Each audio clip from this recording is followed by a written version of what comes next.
Querido Xavier, fálache a túa veciña. Hai un ano que o barrio non é o mesmo sen ti. Afortunadamente, na veciñanza da memoria, da fantasía e do corazón segues reinando. O teu sorriso pillabán nunca falta o seu boas tardes, portádevos mal.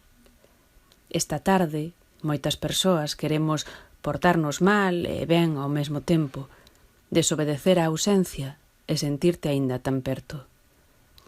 E contarche un conto, xa que nos explicaches que ese era o meirande acto de amor.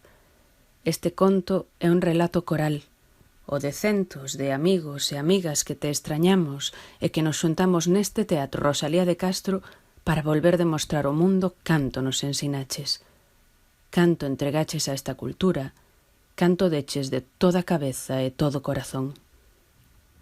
E como foron moitas as facetas da túa expansiva xenerosidade, imos artellar ese relato a través de diferentes polas nas que deu froito o teu maxisterio e creación, o ensino, a literatura, o activismo a prol da lingua e da cultura de Galiza. Narracións orais, audiovisual e música completarán esta homenaxe porque eran tamén as linguaxes que máis abrazaches coa túa contaxiosa paixón. Escoita o noso conto, Xavier, que ha gustarche. Escoita as que aquí estamos, e tamén aos e as que non puideron precisamente hoxe vir, pero que mandan palabras coas que contribuir a esta historia.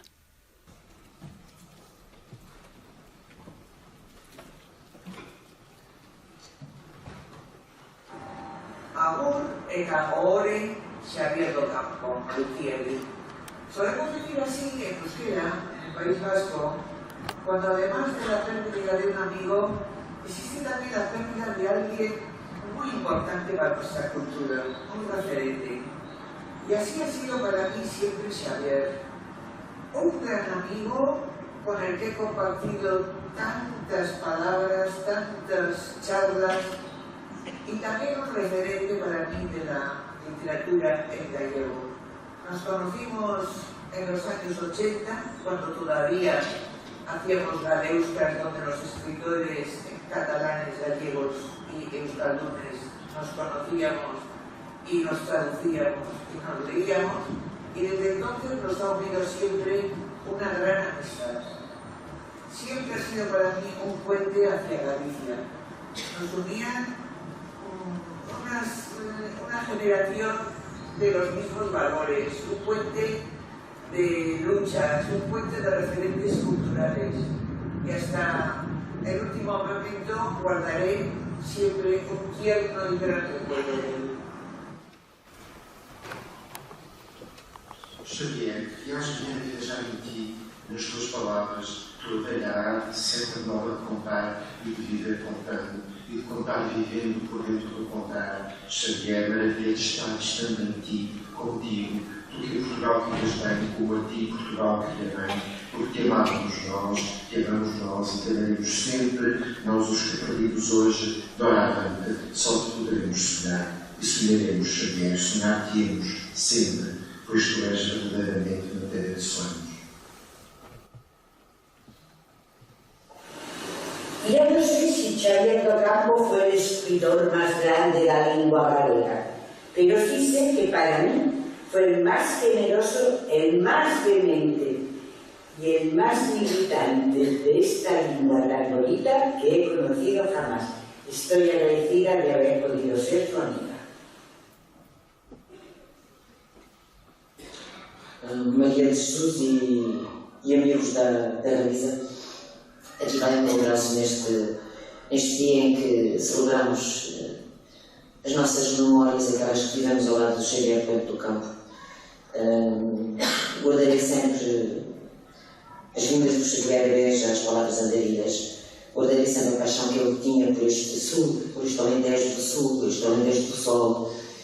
E guardo a voz e a risada franca, o humor inteligente, as reflexões e, sobretudo, essa dimensão humana que o Xavier tem, que o torna presente na nossa vida cada vez que a gente o celebra, cada vez que a gente lê, cada vez que devemos passar um momento de chapéu. Um abraço a todos e grata por celebrarem a dimensão humana desse meu grande amigo galego. Até onde estiver. Ya un recuerdo emocionado al homenaje en el que participáis a Xavier do Campo. No voy a contar nada nuevo que vosotros no conozcáis de él, pero sobre todo a mí me gustaba mucho su carácter entusiasta. Siempre que nos encontramos, pues contaba cosas con esa facilidad y esa magnífica capacidad que tenía de contador de historia, y cuando después regresaba, pues volvía un poco conmovido de las cosas que le había oído, ¿no? Sobre todo me encantaba cuando se ponía en ese tono de más estrella, hiperbólico, ¿no? Exagerando las cosas que contaba, que me parecía, bueno, pues muy divertido y estupendo. Un recuerdo para él y un abrazo para todos los que estáis ahí.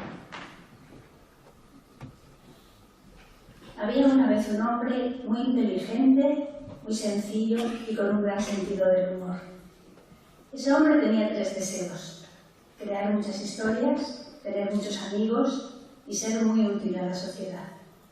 Y fue feliz ese hombre porque cumplió los 3 deseos, y cuando al final de su vida tuvo que mirar de frente a la muerte, lo hizo con gran serenidad. Yo aprendí mucho de ese hombre que se llamaba Xavier, y agradezco mucho a la vida que lo pusiera en mi camino.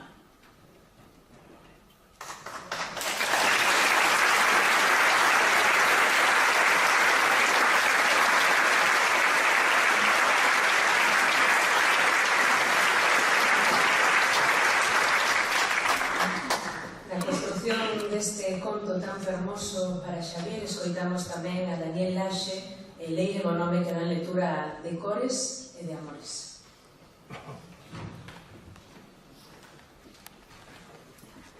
De cores e de amores.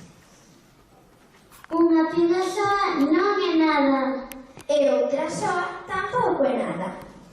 Pero ás veces hai unha forza que non se sabe ben de onde ven e que se empurra, até que un día se encontran. Esa forza chámase amor. Daquela abrazanse con esa gran forza. Todas precisan procurar con quen se abrazar, mesmo as que están soas. Todas van na procura de alguén. Esta tamén. E unhas con outras, e outras con unhas, e unhas con unhas e outras con outras. Cada vez máis cores e máis amores. Estas dúas fan o sol. Cando todas fusen, ven a noite. Cando volven, traen páxaros. Estas que farán un ceo, e estas outras tamén un ceo.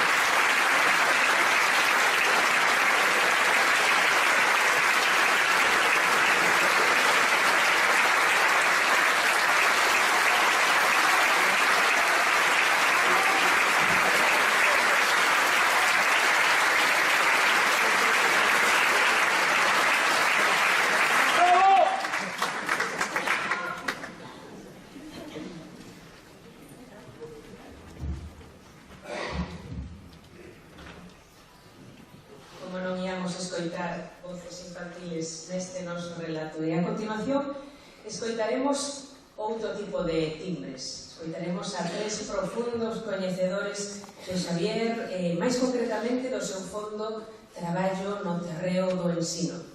O editor, tradutor, profesor e grande renovador da pedagogía galega Alfonso García San Martín, o profesor, tradutor, antigo director xeral do libro e fondamente implicado na edición de libros de texto Xavier Senín, e a mestra, narradora, ensaísta, Premio Nacional de Literatura Infanto-Xuvenil e membro da Real Academia Galega, Fina Casaderre.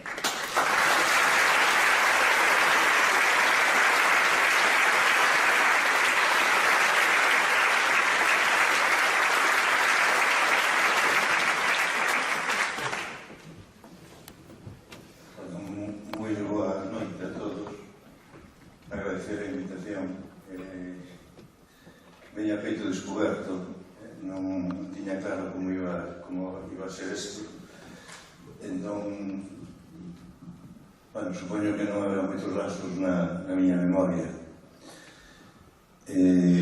Agradecer tamén que se fixese este acto no centro no que Xavier, para min Paco, iniciamos a relación. O Fogar de Santa Margarita está prevista unha homenaxe que no seu momento no Consello Escolar do que formamos parte suxerín que se fixese de forma común por todas as diversas institucións. A cousa non fallou, non sei como se acabou facendo do modo que estamos vendo, moi bo, que agradezo tamén que se faga, pero vamos, contaba que estivese o Fogar de Santa Margarita presente no acto. Eu, de alguma maneira, represento unha etapa da súa vida tamén no Fogar de Santa Margarita e contarvos como historias que con el vivimos unha experiencia de renovación pedagóxica que foi sempre un creador e un creativo e unha experiencia enriquecedora que nos deixou marcados no tempo a todos, que puido ser, estamos remontando a época de Villar para sí, pudo ser porque fomos transgresores. De feito, explicarei-vos brevemente como foi a experiencia, pero ao final todo morreu porque apareceu un bo día por ali un inspector que se incorporaba de Salamanca e resulta que na memoria había uns casos en que tiña que poñer o horario de cada un dos profesores, as aulas en que estaba presente, e resulta que nós estábamos nun sistema aberto no que os alumnos elexían as horas a que querían ir a cada unha das materias, a cada un dos departamentos, e co cual non puido escribir eso, non puido cubrir o que era a memoria exixida pola administración, e entonces resolverlo de forma máis rápida, enviando un escrito dicindo que se no mes de setembro non se cambiaran as cousas, pecharían o centro. Como os digo, era un intento de poñer en marcha un sucedáneo do Plan DAR como o Plan Vineca, dous sistemas educativos en aquel momento con moito vigor no mundo americano, fundamentalmente, e que se centraban nun ensino personalizado. Como os comentei tamén xa nun momento dado, os alumnos tiñan que seleccionar de acordo coa capacidade posible das salas en que estaba cada unha das materias e acordar entre eles o poder asistir á clase que querían. Normalmente escollían a aula de matemáticas e as aulas de ciencias a primeira hora e deixaban o resto das aulas para outros momentos do día, non? Empezamos a traballar partindo de cero, entonces el foi un instrumento fundamental na posta en marcha das impresoras vietnamitas. Algúns que estades por aquí xa do meu tempo sabedes en que consistían, non? Era un traballo no que nos preparábamos fichas directivas de traballo para os propios alumnos, contando con unha biblioteca de aula na que tiñamos os textos que nos parecían máis adecuados e a partir de aí pedíamoslle que fixesen desenvolvementos do tema de que se trataba, que aportasen comparacións entre distintas posicións que podíamos atopar en concreto na biblioteca de aula da que dispoñía, para ampliar, para contrastar, etc. E despois deso presentaban a libreta que se devolvía con anotacións sobre calidade do traballo, pero nunca por notas. E finalmente, cando tiñan superada esa primeira fase, facían un control de coñecemento da materia, co cual, segundo as posibilidades e os gustos dos alumnos, podíamos atopar que no mes de maio dese curso, había xente que estaba facendo materia xa do curso seguinte e sin ningún problema, non? Era rupturista de alguna maneira, pero sin embargo si tivemos como especial cuidado en que realmente non se apartase do que eran o que hoxe chamamos os currículos oficiais.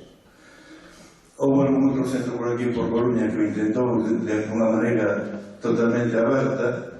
Entonces resultou que cando estes alumnos chegaron ao COU, en COU había que facer un examen de selectivo que era totalmente pechado, non?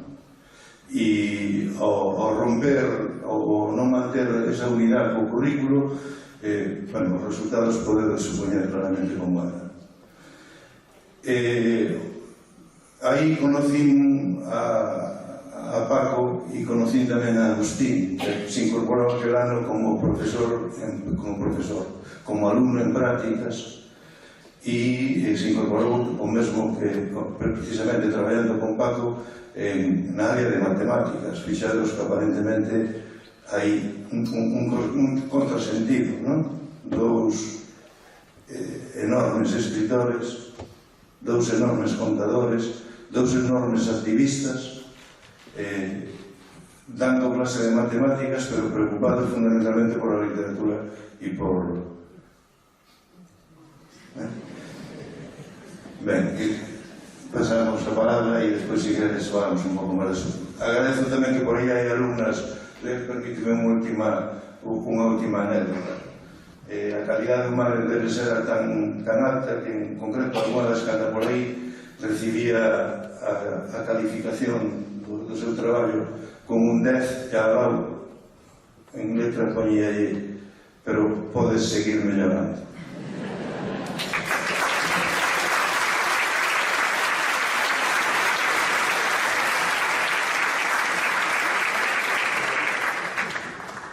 Boas noites.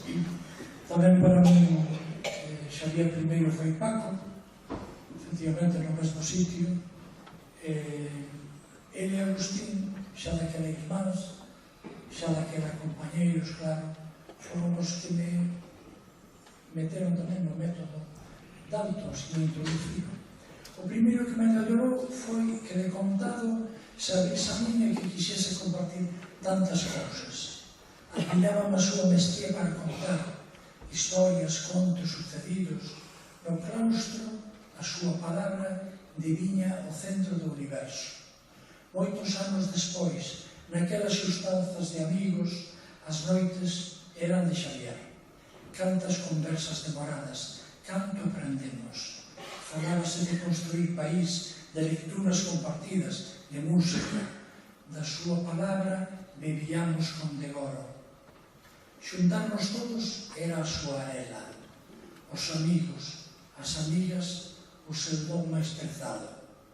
Con nós compartía os seus coñecementos, amosounos algúns dos segredos desta terra que tanto quería.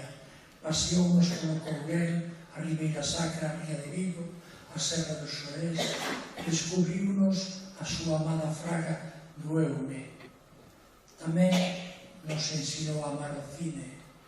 Descubriunos moitas películas das que falaba con Agustín e ás veces tamén con Paco Martín, dous cinéfilos como a él. Era engaiolante escoitarle contar un filme, revivilo para nós ante nos máis mínimos detalles, como se o proxectase nunha pantalla construída a mantenta coa arte da súa palabra. Quen lese a nena do abrigo de Astracán sabe ben do que estou a falar. Outra xente falará da súa obra literaria, as conferencias. Lembro falando en Portugal con emoción de literatura galega e descubrindo a Ferrín, a Suso de Tor, a Casares ou a Walter Benjamin. Admiraba porque me aprendeu a defender o que é noso, unha afouteza digna de imitar. Nunha das conversas nocturnas falou-nos dun proxecto apartidario de prolífica. As palabras que pronunciou o día da presentación seguen a ter actualidade. Necesitamos máis ollos, máis manas, máis cerebros e máis corazóns. porque os inimigos da lingua son poderosos. Dependemos das nosas forzas e xogamos na casa. Hai pouco máis dun ano, no seu derradeiro acto público, pronunciou unhas palabras para que queden no oído de todos os que nos escoitan, e deixou ben claro que ninguén nos axuda e que todo temos que facer, vós e nós, para seguir defendendo a nosa cultura. Á vista está que nos deixou labor para que sigamos loitando mancomunadamente a prol da nosa lingua e da nosa literatura. Grazas.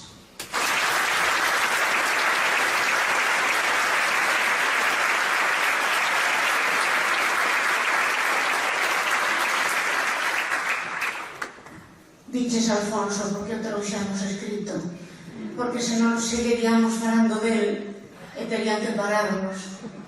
Supoño que iso, esa fotografía estupenda que parece que nos está mirando a todos, é un pouco a que o define.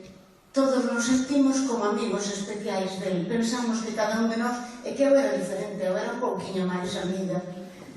E iso creo que o sentimos todos, ele era capaz de conseguir iso. Bueno, querido Xavier, dime que teño 3 minutos para falar de ti. Entendo, e se o tempo fose infinito, infinita sería a ringleira de persoas que desexarían estar no meu lugar. Sementaches tantos afectos que as voces que senten a túa amizade forman un universo, un manto intangible que cubre os ceos de toda Galicia, da península e mesmo a través dos océanos. Pídenme que me centre en ti como mestre, pero como mestre en que?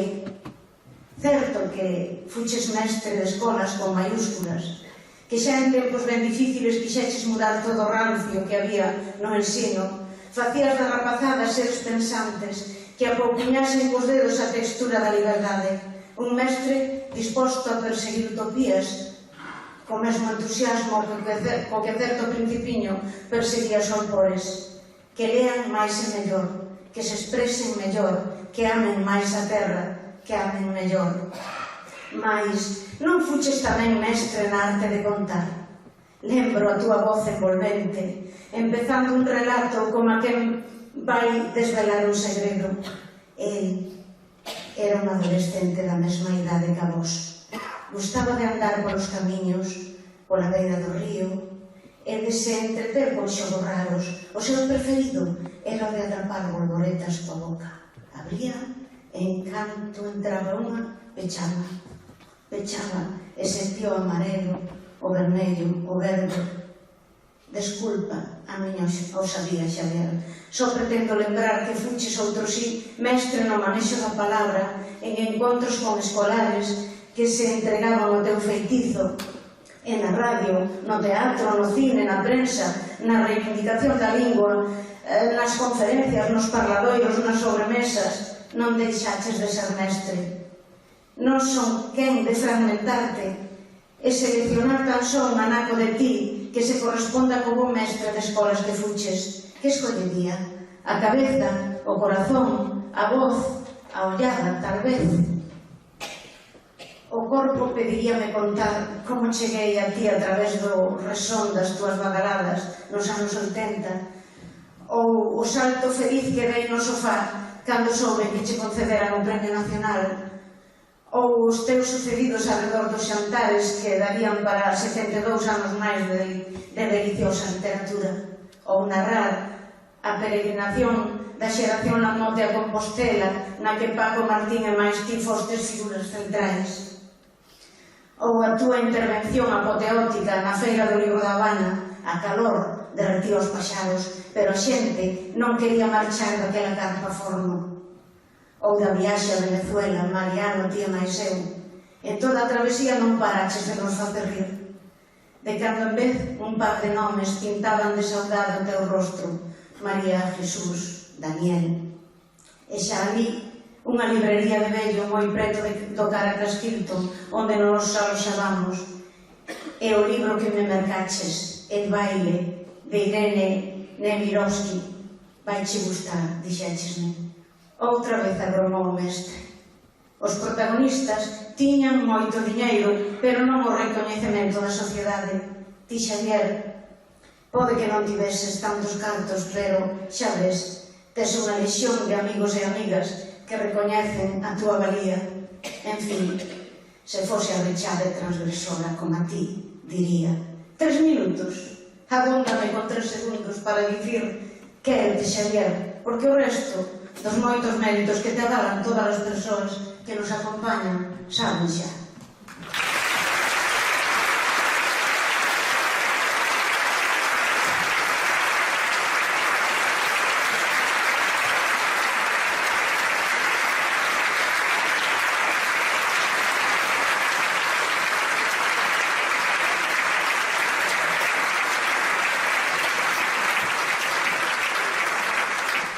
O conto que queremos contarche esta tarde, Xavier, por forza, ten tamén palabras fondamente enchoupadas de amor.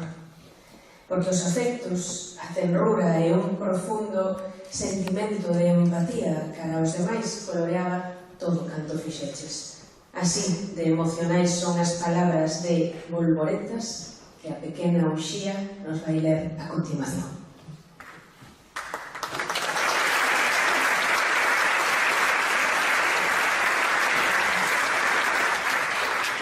Ola a todos e a todas, eu son Uxía e vou ler un libro que se chama Bolboretas. E a verdade é que eu coñecín a Xavier por unha pura casualidade e a partir de aí, como xa dixeron, pois comezou unha gran amizade. E a Xavier e a min uníanos o amor pola terra e pola lingua. Eu tiña moito que aprender e el moito que ensinarme. A verdade é que ser unha rapaza que fala galego na Coruña non é doado, ás veces miranche mal. Pero el sempre me dicía que estaba moi orgulloso de min e orgullosa estou eu de que estudiases na miña vida. Gracias, Xavier.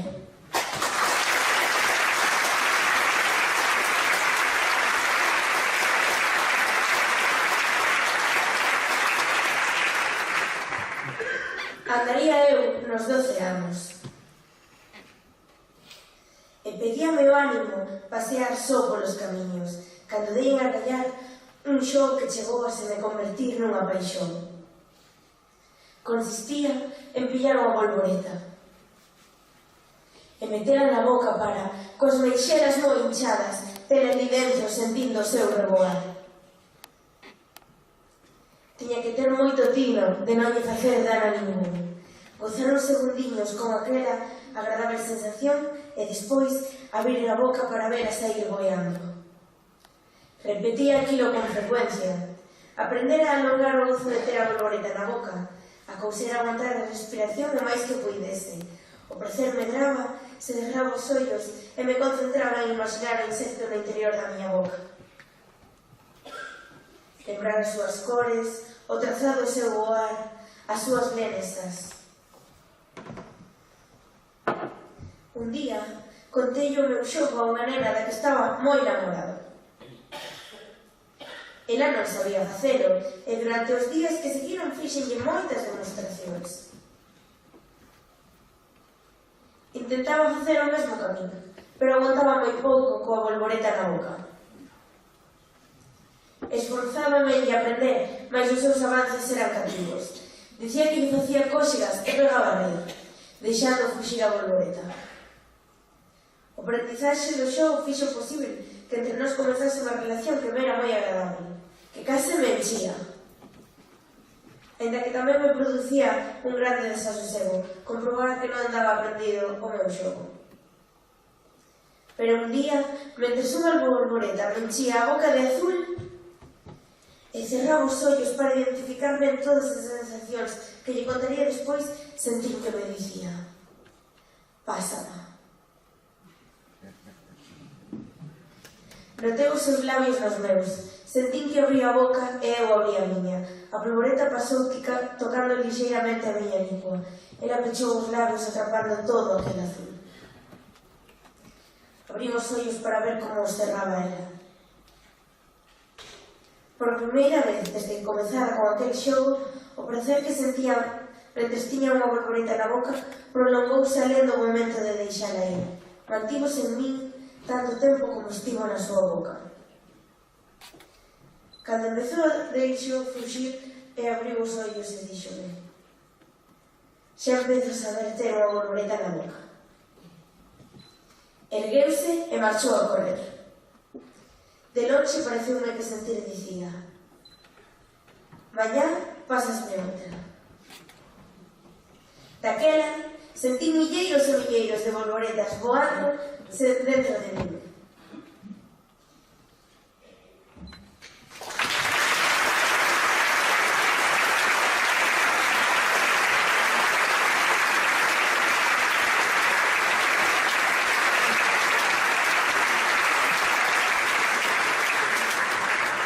Palabras sempre en galego, que era nesta lingua que no manches desde os teus comezos na terra xa como concibías o mundo.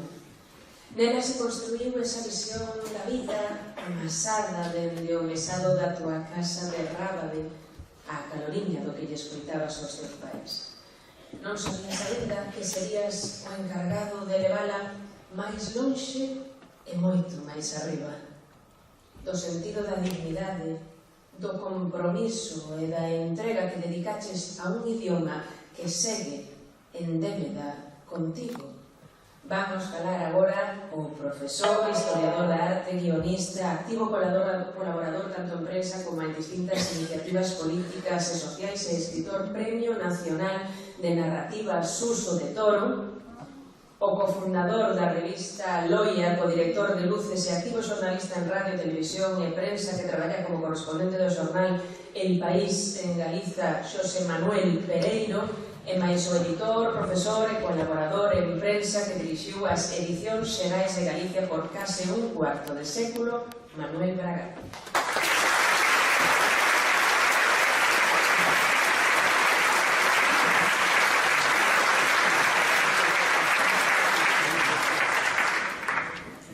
Boa tarde. Señores, de azul marino, somos xa a cousa antigua, pero Xavier tamén seguramente estaría vestido agora de azul marino. Ten relación tamén co tempo de cada un. Eu arrepíntome de moitas cousas e unha delas é de ter desaproveitado a ocasión para ser máis amigo de Xavier, de ter practicado máis amizade con Xavier. Pero, bueno, tamén é a maneira de estar na vida que ten un, de andar polas beiras e andar ás presas, e ter desaproveitado o necesario vagar, que era algo do que ese momento que disfrutaba moito Xavier. Precisamente, quitado nunha ocasión en que lle pedín prestado un título a Xavier, porque tiña unha novela feita, e un día tropecei con el pola rúa de Santiago, e ao velo acordeime e dixenlle: coño, Xavier, tiña unha novela feita e puxenlle de título 13 badaladas. E dixenlle: e acordeime que ti tes o libro que é o misterio das badaladas. E dixenlle: non che parece mal? E dixo: home, estupendo. Bueno, foi prácticamente o único trato literario que tive con Xavier. Despois diso, o que si foi que en aras da eficacia, da militancia, nunha ocasión no que un novo consello de cultura que chegaba descendía desde Nova York e viña o home todo cheo, todo internacional. Entón, pois, fixo unhas declaracións de un desprezo claro pola literatura en lingua galega e, por tanto, pola lingua galega e, por tanto, polos utentes e polo país. Entón, aquilo revolveume e inmediatamente dixen: aquí imos dar nos fociños e démoslle. O que fixen foi rapidamente chamei, sabía que tiña que chamar. Chamei rapidamente a Xavier e máis a Lucín, redactamos o papel e inmediatamente recollimos as asignaturas de toda a xente que tiña el Premio Nacional. Fixemos un manifesto conxunto pedíndolle que, se non a división, que rectificase unha morrada nos fociños que lle demos, foi certo. O home rectificou e parece que se deu conta de que tamén aquí había literatura e que había persoas. E uns anos despois volví ter algo do que non me podo arrepentir, pero sinto un pesar profundo que foi nun momento determinado vin que sentín con verdadeira agonía que o meu país desaparecía. De repente, todo era la Puerta del Sol, todo era nos medios de comunicación, todo era miradas, e mesmo vía que había organizacións de aquí que se desplazaban cara lá. Entón, realmente sentí que desaparecía o meu país. Entón foi cando, de novo, sabía que tiña que chamar, o que podía contar no campo da cultura, o que iso supongo no noso país, de autoridade moral que ata agora tiña, non? Chamei inmediatamente de novo a Xavier. Foi a primeira persoa que chamei. Aquí, precisamente no diario, os apuntamentos dos días. Chamei a Xavier, empezamos a redactar o papel, el devolveu, eu devolvín, fixemos, chamamos a Agustín, chamamos a Xoxo Souto, chamei a Manolo, chamei a... depois que incorporouse Xosé Manuel Pereiro, e botamos a andar unha iniciativa para facer un 25 de xullo unitario, nacional galego, onde coubese todo o mundo e a reafirmación da nación galega. De feito, así se chamou a convocatoria e a pancarta inicial, a nación galega. Iso foi algo que realmente tivemos que desafiar receos, tivemos que desafiar resistencias, porque había efectivamente forzas que xa estaban establecendo lazos con Madrid e non tiñen interese. E realmente forzábamos a máquina, e iso causounos unha gran ansiedade, unha gran preocupación. Todos os días chamábamos o Xavier e máis eu non sei cantas veces no día, con gran padecimento para as nosas familias, realmente. Pero Xavier un día dixome, mira, Suso, se ti non me chamas antes da noite, eu non podo dormir. Porque todos os días pasábamos o día a chamar ata a noite, ata a última hora da noite. Facendo, tecendo, desdecendo as alianzas, os contactos, todas as maniobras, que dan moito. Pois entón, simplemente, aquilo foi unha gran carga de ansiedade moi forte para os dous, desde logo. Eu tive que retirarme unha temporada e Xavier enfermou no mes de agosto. E estou certo de que foi a experiencia tan forte, tan dura. Podría contar máis cousas, pero non vai me doer se as conto. Foi unha persoa, non sei, sinto non ter podido ser amigo simplemente de Xavier, e ter sido simplemente un militante con él das cousas que nos preocuparon.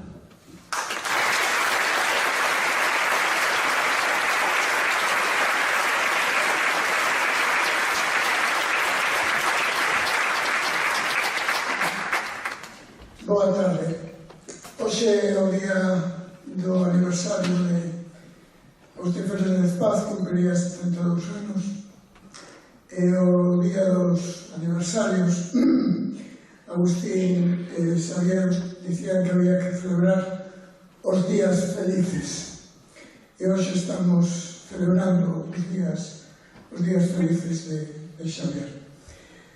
Eu, como non quero excederme, vou a ler dous parágrafos que fixen no seu día ao redor do que entendo que era Xavier, que era o activista do esencial. E para mí é moi difícil saber que non vou escoitar nunca máis a voz de Xavier ao teléfono, el que sempre foi un activista da amizade, capaz de conxugar cunha xenerosidade desbordada o verbo compartir, que probablemente que era un dos seus verbos preferidos.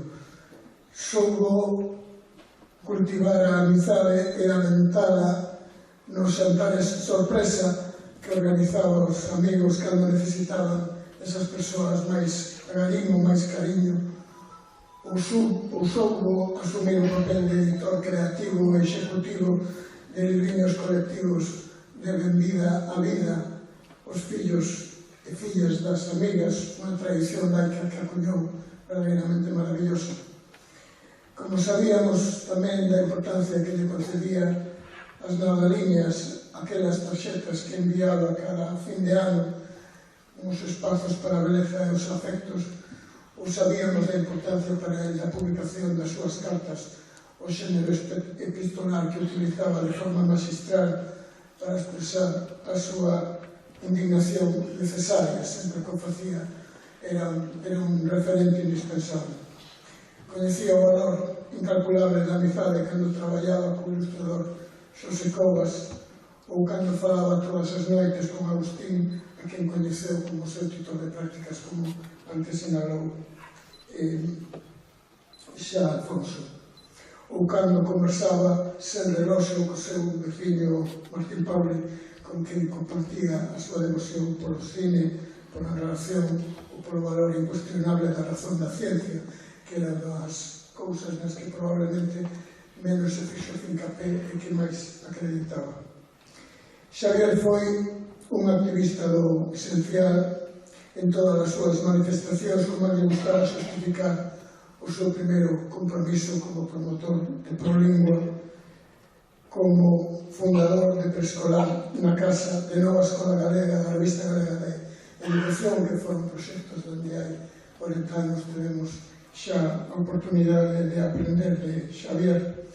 Foi activista da literatura infantil, foi fundador de Galis, foi membro da EPLI, foi fundador de fantasías maravillosos, probablemente casi descoñecidas, como foi a revista Bloc, a revista de arte e literatura infantil, ou foi un activista como contador incansable nos centros escolares da Galicia en Peña, ou no seu compromiso por levar a radio, o cine e o teatro de infancia, que ocupou moito tempo das súas arenas. Remato falando inevitablemente de que Xavier foi un activista dos libros e da lectura. Os libros concebíaos Xavier como un lugar de encontro e tanto como obxectos preciosos, porque eran seguramente os obxectos que mellor se podía compartir coas persoas amadas. Quedo cun recordo inesquecible o día 13 de decembro de 2017, cando presentamos na librería Trama de Lugo A nena do abrigo de Astacán, a novela que vivió durante a última década da súa vida, e defendeu nunha intervención que entendimos todos como a súa despedida, que a literatura esciañaba a vida. E probablemente ese foi o activismo esencial de Xavier, saber que o que escribía modificaría e faría as persoas mellores. Moitísimas gracias.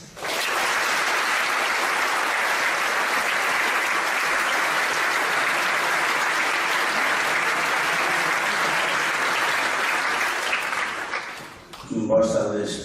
Eu aquí, a verdade, sinto-me como un intruso, e posiblemente sexa un intruso. Teño esa sensación e ao mesmo tempo teño unha envexa que me corroe, porque pasa un pouco como a Suso. Eu teño moita envexa da xente que fixo viaxes con el, longas noites de contos e de sucedidos, porque eu atopei o que posiblemente era unha gama xenera que chamaba o irmão Oichó, por esta cousa dos de Lugo de Oichó, e atopámonos posiblemente tarde. O Oichó é unha cualidade que tiña, que era facer ver a calquera que era a súa alma xenera. Xavier e eu tuvemos unha certa experiencia así, digamos, de secta clandestina previa ao que contaba Suso, e eu penso que o que contaba Suso foi como unha especie de distintos partidos seleccionaron así, propuxeron cada un a dous ou unha cousa así, e o cual había como unha dúcia de persoas que máis ou menos imagino que escolleron para non molestar uns aos outros, pero ao final daquela dúcia houve xente que se foi escaqueando como puido ou como quixo, e quedamos un pouco os burros dos paus, que éramos Suso, era eu, era máis xente, pois dedicámonos a cooptar a máis xente para repartir un pouco o traballo. Xavier era como decía de Voltaire, que sempre que pasaba algo hai que escribir unha carta a Voltaire. Sempre que había unha dificultad, sempre que había un malentendido, sempre que había que remover unha pedra que estaba no camiño, había que chamar a Xavier para que Xavier chamara a quen tiña que chamar e remover esa pedra. Houve que remover, digamos, moitas pedras. E cando aquel 25 de xulio, que eu non sei se foi mellor ou peor, pero eu penso que sí, nos fixo felices a moitos, non? por lo menos aí, naquelas fotos tiñamos todos cara de felicidade. Pois, cando despois nos quedamos en, pois vamos a seguir intentando, e fixemos unha cousa que se chamaba Iniciativa para a Unión, que era un pouco seguir con aquelo e intentar algo que sabíamos que non iba a ser, pero a tua obriga é intentar facer as cousas e depois, se non pasa, non é culpa túa, non? Ela colleu-nos na súa casa, na Capela, e ali foi onde xurdiu o que era a Iniciativa para a Unión, o banquete de Conxo, e todo aquilo. E ele era o que removía as pedras, non? O home que removía as pedras. Aí, todas as patrias, digamos, oprimidas teñen bardos que simbolizan esos desexos, non? Quizá porque os povos que non teñen, digamos, institucións, que non teñen o que crean son símbolos, non? E que mellor que un escritor, que un poeta, que para encarnalos, non? E Xavier tiña todas as cualidades, tiña unha voz que era unha voz, tiña imaginación, tiña entrega, tiña paixón interna, pero además tiña algo que posiblemente non teñan todos os bardos nacionais que ou polo mundo, non? Ni Beethoven, ni toda esta xente, que era o sentido do humor que desarmaba, que un sentido do humor que facía erguer todas as pedras. E eu penso que ese foi o mellor regalo que nos fixo a todos e que nos quixo deixar un pouco a todos a capacidade de remover as pedras. Moitas gracias.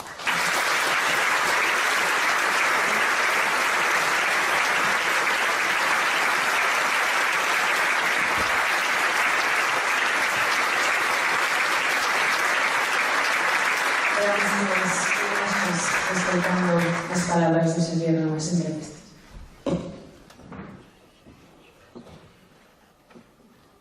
Si esto es simplemente como pastel, pues non vexo que cada día millón de calidad outro basamento. Por lo por el día de que ser algo máis. Na miña opinión, a lectura é formación, a lectura é experiencia, ten que facerse experiencia, ten que facerse sabiduría do individuo. Temos que pensar a lectura desa maneira. Se pensamos desa maneira, probablemente non só lerán eses libros obrigatorios, probablemente lerán outros libros que temos que enseñarles a encontrar. Ler, esencialmente, é encontrar no libro o que vive de ti. Os libros falan de nós. Encontrar o que vive de cada un de nós é o máis fascinante que nos suceda a un lector. Me importa moito máis o que vive en que o que conta o libro. Entón, iso é o que vi ese personaxe. E todo sucede, todo o que sucede no libro pasa en mí. E todo o que pasa en está no libro. Porque ler é un acto de entrega, de relación, un acto de... non é, además incluso é un acto que se comparte, se ler é un vicio solitario, non, ler é algo que se comparte, que se lee aos amigos, lee isto, que a mí fascinou e que a mí gustou moito. A encontrar, especialmente o que a mí me parece máis importante que se pode encontrar na lectura, que é encontrar o xeito de poñerlle nome aos propios sentimentos. O neno, o lector, a nena lectora, o adulto tamén, lector, sabe que ten sentimentos, coñece os sentimentos, pero moitas veces o que necesita é encontrar a palabra para que se ponga. Cando le ponemos nome a un sentimento, facemos nos. Mientras tanto, non sabemos se nos quedará algo. E quero que axudarnos a facer os valores que somos nenos do século XIX. Sufren as mesmas cousas, namoranse, teñen egos, todo exactamente igual, eso non cambia ao largo da historia, eso non cambia probablemente en séculos e séculos e centos de séculos cambiarán os nosos sentimentos. E os libros que falan de sentimentos, os libros que nos axudan a entender os nosos propios sentimentos. Enxeramos a ler tamén isto, é comprender os meus propios sentimentos, saber o que sinto, aprender a conocer o que sinto. Eu pretendo, eu escribo o que me dá a gana, pero pretendo que non me puedan ler os meus. Eso sí. Isto non é máis que un equilibrio entre o implícito e o explícito, pero ademais son as mesmas historias que podería escribir para adultos, que ao mesmo tratamento desde o punto de vista literario. Despois na linguaxe, determinadas cousas, porque ten un poquinho máis cuidado. Pero non é tanto así. Escribir de unha forma alegre. Nada é máis parecido a unha viaxe da escritura, nada é máis parecido a escritura que a viaxe, parecido correctamente. E comparase, como foi decir, e a lectura tamén se compara con a viaxe. Esas, eu creo que non teñen idea, xa son regreso desde o momento en que uno sae da casa. Porque viaxamos para contar, para traer os nosos. A viaxe facías outra vez a mí, ensaio que se chama narrador, fala de que viaxamos para contar, para traer os nosos, para sumar ao noso mundo, aos nosos afectos, outras experiencias novas, outros mundos, saídas do mundo co que creemos viaxeiros. E os viaxeiros viaxaban para facer da viaxe un relato, precisamente. Por eso se viaxa para regresar. Agora, en un momento, estaba falando con amigos, estaba dicindo a biografía de un escritor, están nos seus libros, non? A adolescencia e a lectura, e mesmo as cousas, concilian mal. A adolescencia é unha etapa da vida na que todo o tempo é pouco para ser desgraciado. Un está ocupado e se a persona máis desgraciada do mundo rodeado un montón de xente que non ten tempo. Nin os pais, nin os profes, nin os amigos. Por tanto, non te vas a poder a ver. Xavier do Campo coñece ben a cuestión. Foi mestre e na súa extensa obra literaria destacan títulos xa clásicos da literatura infantil e xuvenil galega. Con todo, desbota a etiqueta de libros para adolescentes. Prefire que sexa o propio lector o que faga seu calquera tipo de libro. No caso de Xavier do Campo, ese libro foi A Illa do Tesouro. El para rapaces fixo dúas recomendacións. A obra de Álvaro Cunqueiro e O único que queda o amor, de Agustín Fernández Paz, da que di que a todos os rapaces lles debería caer nas mans. Libros cos que manter aberta a porta da literatura.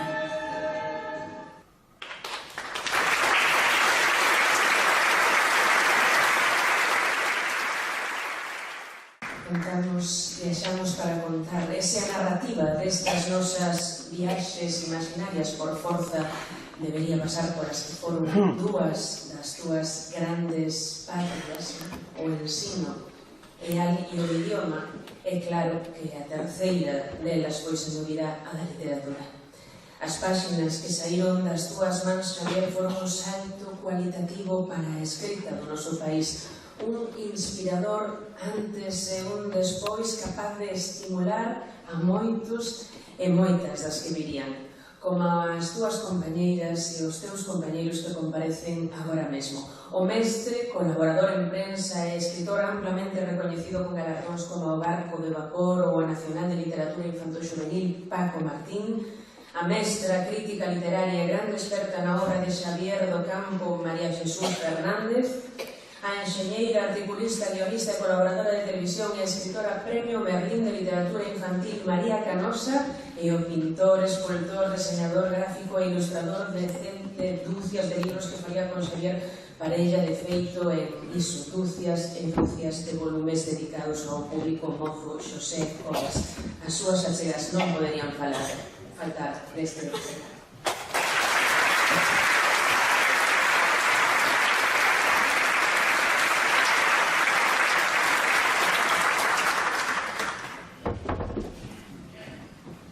Boa tarde e moitas grazas, porque estou convencido de que todas e todos cantos hoxe aquí estamos facémolo porque a figura enorme de Xavier nos convoca e naturalmente somos vos coñecedores da súa obra.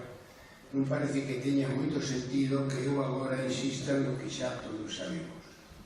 O pouco do seu pasamento pedironme que escribise algo do meu entrañable amigo e así o fixen, e isto é parte do que aquela escribí. Enchíao todo, os espazos, as distancias, os propósitos, as lembranzas, os camiños, as ilusións, as esperanzas, o tempo. Falo, ben o sabedes, de Francisco Xavier Puente do Campo. E non me refiro solamente á súa presencia física, que era sempre desexada e moito de agradecer, senón tamén, e se carga, sobre todo, desoutra presencia sentida cando algún atranco nun previsto empecía ese proxecto que viñamos argallando desde había algún tempo. Millor será que chamemos a do campo, e chamábamos, sabedores de como éramos de que na súa mão guardaba sempre a millor chave das noces. E se tiñes a fortuna de estar onde ele estaba e participar do que ele participaba, sabías que o tiñas todo. A súa conversa intelixente, a sempre certeira e ben argumentada opinión co que apoyaba as súas propostas, o humor enxenioso, a sabia comprensión cos que encamiñaba a minzas e contrastes. Horas, se cadra de ir sabendo de intencións e proxectos sempre factibles para él, por moito que a ti che parecesen dificilmente alcanzables. A enorme capacidade creativa da que sempre deu mostra e constancia. A constancia infatigable co que abordaba todo aquilo que pretendía, sempre para ben. Facía que non lle fallasen nunca apoios, en especial os de aqueles que máis sabían do seu talento, os seus da casa, e máis as súas moitas amigas e os seus moitos amigos coñecedores do promisorio da viaxe na que nos ia embarcar. A honestidade insubornable do seu labor como mestre, na vanguarda dos movimentos de renovación pedagóxica e participando activamente no esperanzador esforzo de preescolar na casa, na fundación e posterior desenvolvemento da nova escola galega, en todas cantas campañas para a promoción da lectura e en beneficio do ensino público houbo, e moitas veces tamén nas que algúns dirían que non houbo, e a radio, o teatro, o cine, a prensa, os centros de conferencias por todo o país e por tantos países, os milleiros de encontro coas rapazas e rapaces dos nosos centros de ensino, os congresos, a valente aventura de Blog, Revista Internacional de Arte e Literatura Infantil, xunto co seu inseparable Covas, a creación viva e perdurable de Prolingua e a escrita.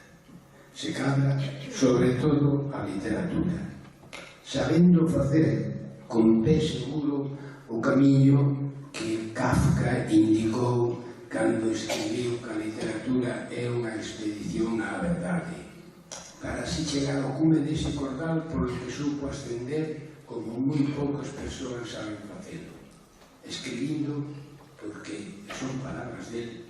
A escritura non é senón unha lectura que o escritor fai de si mesmo, xa que escritura e lectura son as viaxes que facemos ao lugar onde habita a verdade, e sempre dentro do amor, amor aos seus, ao seu país, e sobre todo á súa fala natural, porque, e volvo a citar palabras del, do noso idioma tiramos a esencia de nós. Somos galegos porque falamos galego, ou falamos galego porque somos galegos, que tanto ten.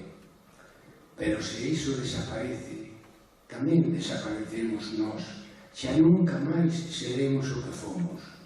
O tempo é de loita. Pacífica e incolenta loita, pero firme pelexa polo que é noso. Contaba Xavier que cando era un neno na chaira luguesa estivera a piques de afogar nas augas do río Nea. Manuel María e eu, e supoño que moitas máis persoas, manifestábamoslle sempre a nosa incredulidade, insistindo en que coñecida a súa axilidade mental e física, e nada a escasa entidade do citado curso de auga, era de todo imposible que tal incidente se producise. Pasou o tempo, e unha tarde de fins de brao, na Santa Isabel de Outeiro de Rei, mentras ele observaba o recorrer manso das augas do Miño, dixera eu a Manuel: creo que Xavier conta a verdade cando fala do seu case afogamento do Lea. Tía máis eu, sabemos que posúe ese don dos escollidos que permite que poidan aparecer outras terras e outras augas onde antes non as había. E Manuel María dixo que sí. Tamén hai xa bastantes anos fixera eu un escrito que alguén creo que Xosé Cobas me pedía, perdeino e quero rematar con el. Muiñeiro infantil de bellas faudas, náufrago da lenda da auga do río Bea, pescador de tempos novos nas taulas de todos os escenarios, escultor de imaxes presentidas no citel da palabra, soñador de soños espallados en almas que agroman, gaceteiro buscador da boa noticia que compartir, bebedor empedernido nas fontes dos longos saberes, navegante de inmensidades impresas na verdade, vencedor nas porfías do desalento, amador de mundos que aínda están a nacer, falador irredento, mestre, amigo, escritor, irmão. Estou a falar, ben o sabedes, de Xavier Puente do Campo.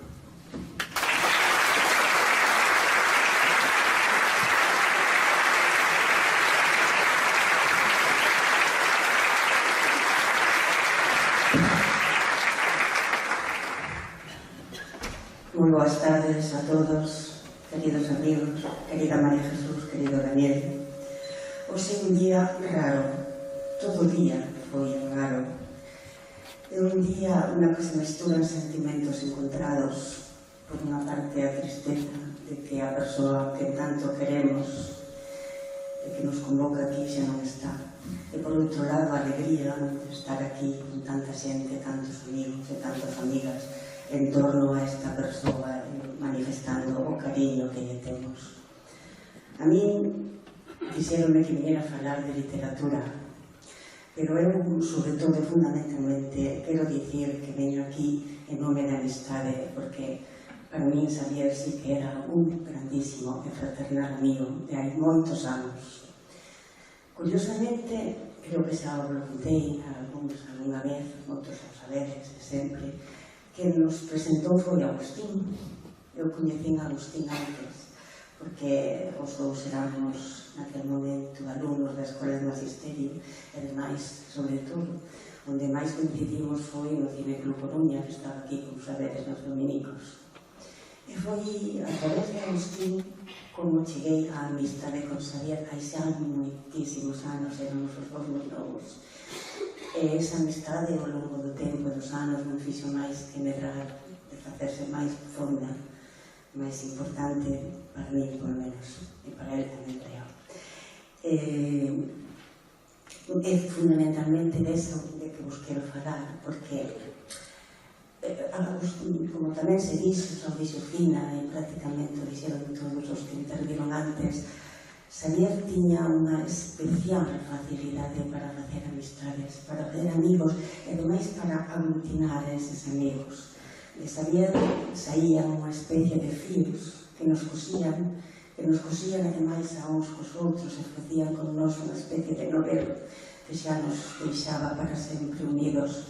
E o que me pasa a mí, por exemplo, coas tres persoas que comparto espazo, con moitos outros que os estades aí sentados, somos amigos, porque Xavier quixo que fóramos amigos.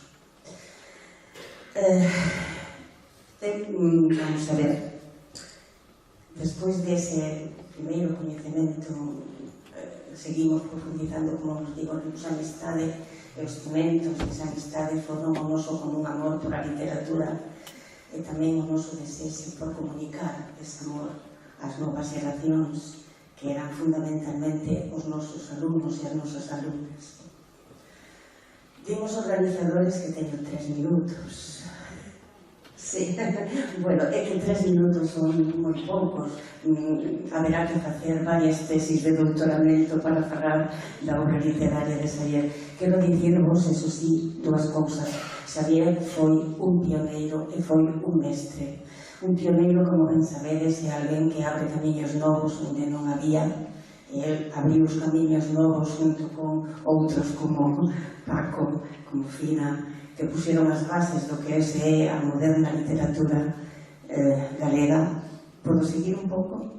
Bueno, tamén era un mestre porque, ademais de levar sempre a súa palabra onde se lle pediu, pois foi unha persoa que influiu moitísimo en aqueles nenos e nenas que agora son unha nova xeración moi ben chamada por Manolo aquí presente, a Xeración da Esperanza, e que nos dá tantos motivos de alegría. É dicir, para finalizar, que alguén unha vida que soubo reunir tantos amigos foi realmente unha moi boa vida. Mas nada, gracias.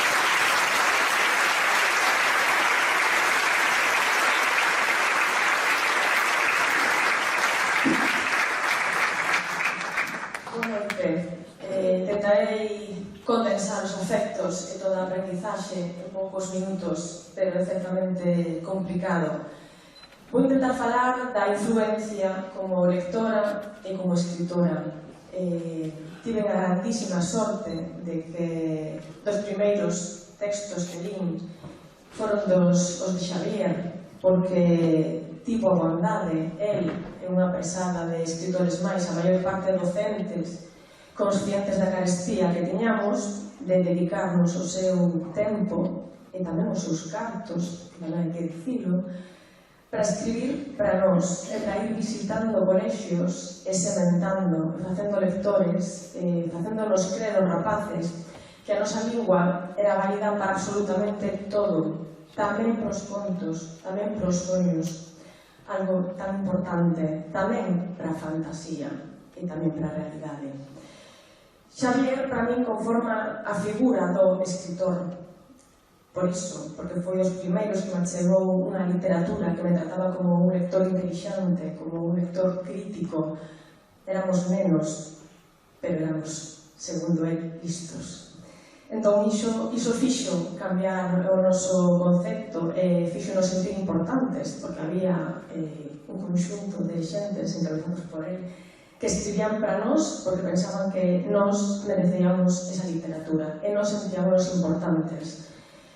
Cando escoitábamos, cando veu visitar o noso colexio, a verdade que foi un fito, e cando liamos, porque tiña a virtude de saber trasladar esa oralidade maravillosa que tiña él na escrita. Entón, cada un dos lectores pensábamos que él só escribía para nós, que esa historia só estaba contada para nós.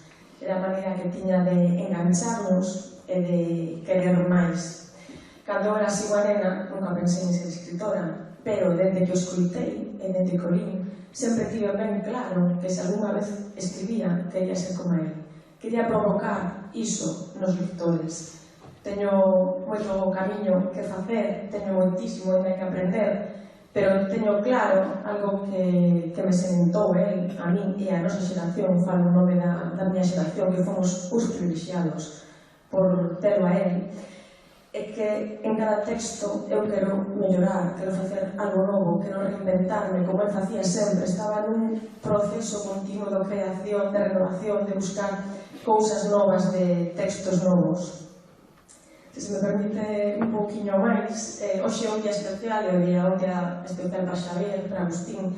Para min tamén é un día especial, porque un 29 de maio, hoxe hai 9 anos que casei, hoxe hai 9 anos que Xavier me acompañou ese día, que veo hacer, que falou ali para todos nós, e que me agasallou un soneto, porque era así, había historias que agasallaba para todos, e outras que nos agasallaba a algúns, pero que tamén nos deixa compartir. Non o vou ver todo, pero sí un comezo que di: en vos hai unha luz que brilla intensa e a todos nos alcanza e nos dá vida, o se abrir como lúa compartida que se expande e se derrama, propensa a por nas vosas almas a ferida que luminosa e feliz se fai inmensa e deixará inermes sen defensa os vosos corpos na fonte acendida que vos inunda e salva cada día.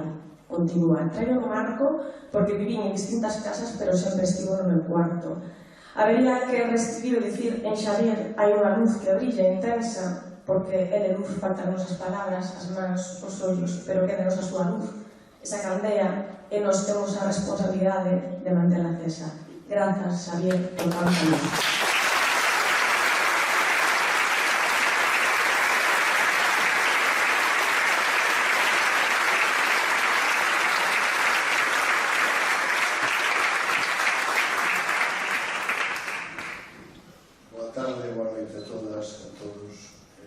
Gustaríame facer un pequeno prólogo que vou ler, pero correccións de guión ou de xanza.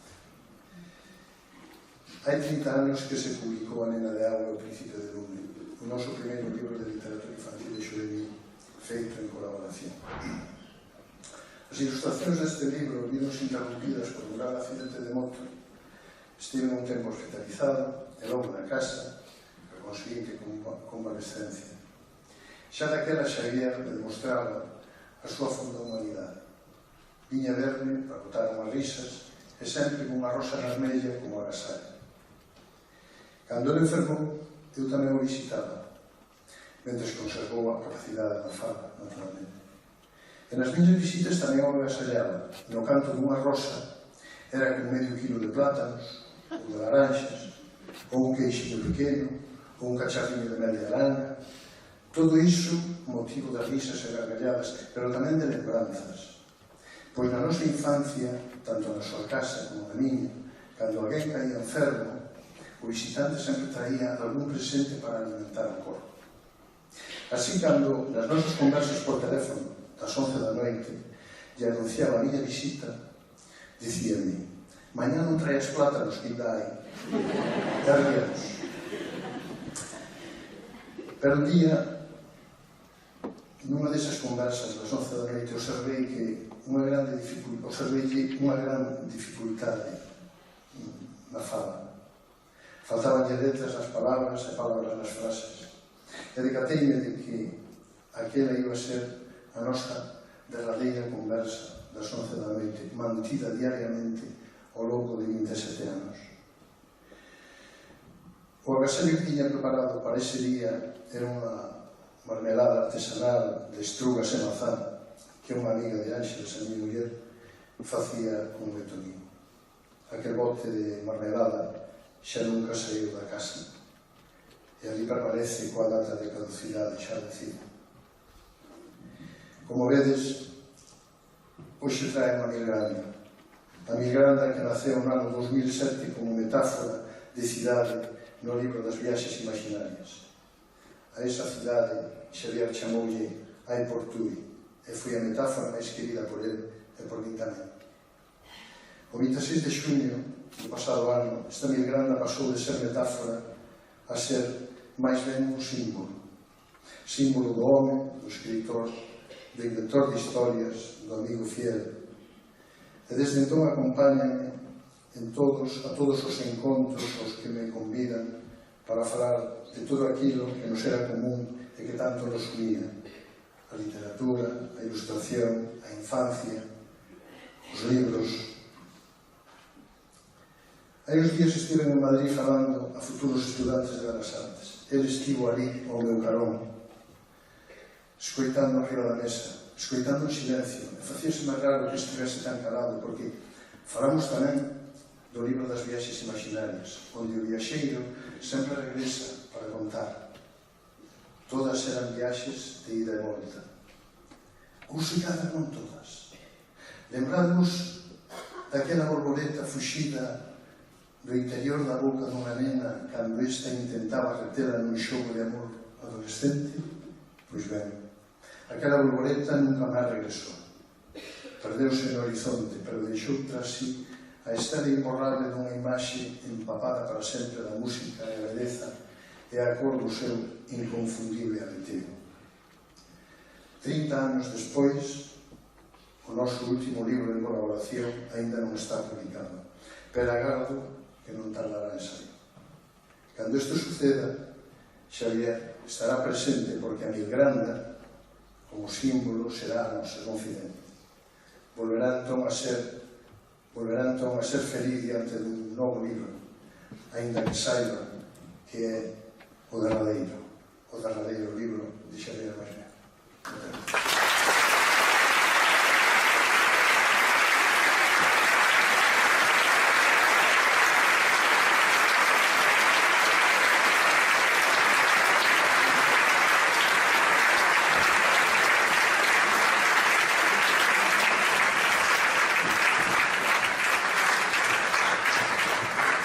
Gracias. O conto que queremos contarche esta tarde, Xavier, realmente, pois, xa ves que non ven moito por escrito. Somos conscientes da maxia que se crea cando alguén o conta en voz alta e alguén o escoita. Porque tamén ti te alimentaches dese fermento tan oral. Por iso necesitábamos que se contase en voz alta. E que mellor voz que a da prodigiosa narradora, actriz, dramaturga e escritora Paula Carballeira.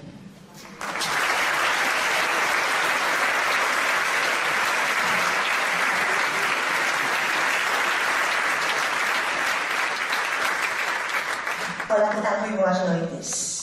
Estou moi nerviosa. Mirade que eu piso escenarios todos os días e conto contos todos os días. Pero hoxe é unha gran responsabilidade. Non sabedes o traballo que ten Yolanda, non só por decir estas palabras, sino por mirarnos como dicindo, quedamos pouco tempo.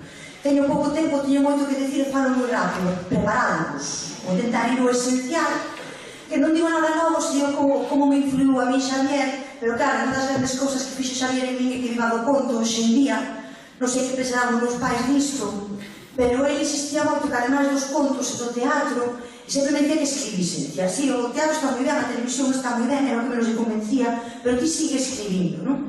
E Xavier foi para min como un padriño, en moitos sentidos. Foi meu padriño, tive un padriño, cando era nena, e despois chegou Xavier. Fixen a miña primeira entrevista na radio, en Radio Fede, algo que sempre contaba, cando iba en EGB, son daquela xeración. E despois, foi a primeira vez que eu escoitei a alguén contar un conto en público, ainda que non lle gustase eso de público. Dicía que a xente que estaba aí escoitando os contos eran persoas que escoitaban, non eran público, casi en xeral. E despois tamén foi a primeira vez con Xavier que eu contei un conto en público. Isto hai testemunhas que estamos xa aquí, estaba Chus Fernández, estaba Agustín Fernández Paz, estaba Miguel Vázquez Freire, había máis xente. Como non se estaba, creo que non. Era un congreso no IBI, adolescentes, alá para o 94, o IBI era a Organización Internacional de Educación Infantil e Juvenil, e organizaba unha sesión de contos, un señor que se chamaba Jorge Riobó, e cada comunidade debe contar un conto. Por Galicia, evidentemente, iba Xavier, e ele dixo-me, cando xa estaba todo organizado, ti prepárate por si acaso. Eu non fixe moito caso, porque eu era moi nova, era inocente, tiña a Xavier como un referente, como unha protección, que dicía, bueno, que vai contar Xavier. Cando chegou a Galicia, Xavier non estaba. E os demais dixeron, non ti que eres a máis nova, tes menos vergonza, vai. Eu fui, contei un conto, na verdade, que tampouco era moi consciente da cousa, funcionou moi ben, e logo estaba Xavier aí, sorrindo, dicindo, ves, xa che dixi que te prepararas. Logo contou ele, e a raíz dese conto que contei así en público, pois me foron chamando para contar máis contos. Ao principio só tiña un, logo xa fui tendo máis. Gracias a Xavier tamén fui no Maratón de Contos de Guadalajara, que é o maratón de contos máis importante daqui da península. Ela padrinoume, alá fun.